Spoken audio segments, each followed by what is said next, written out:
क्या आप जानते हैं कि आजादी के समय भारत का नक्शा वैसा नहीं था जैसा आज है? क्या होता अगर दक्षिण भारत में एक अलग देश बन जाता?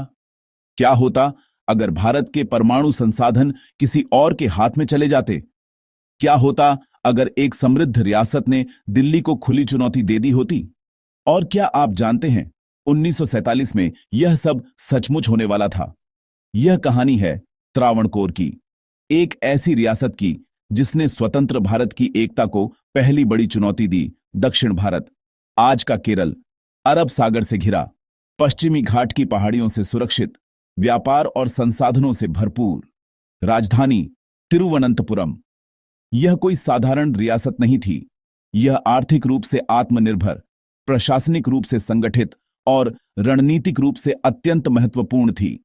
त्रावणकोर मसालों और समुद्री व्यापार के लिए प्रसिद्ध था, लेकिन उसकी असली ताकत थी मोनाजाइट खनिज।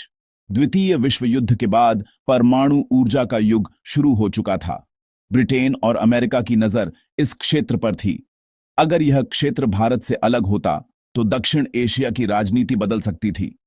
1947 ब्रिटिश सत्ता समाप्त होने वाली थी। इसी समय त्रावणकोर के दीवान सर सी.पी. रामास्वामी अय्यर ने ऐलान किया, त्रावणकोर एक स्वतंत्र राष्ट्र रहेगा।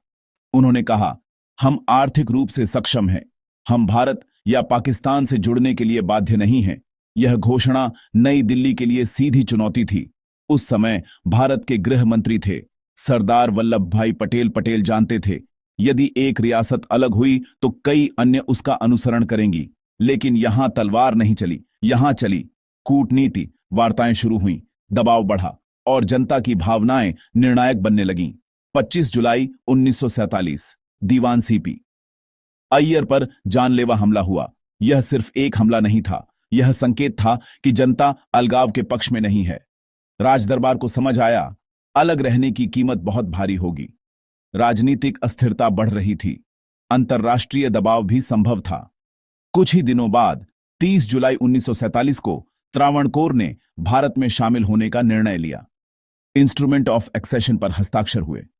1939 में त्रावणकोर और कोचीन का विलय हुआ और 1956 में बना आधुनिक केरल।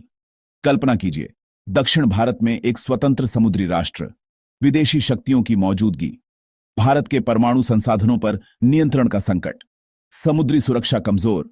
भारत का इतिहास और नक्शा शायद आज अलग होता।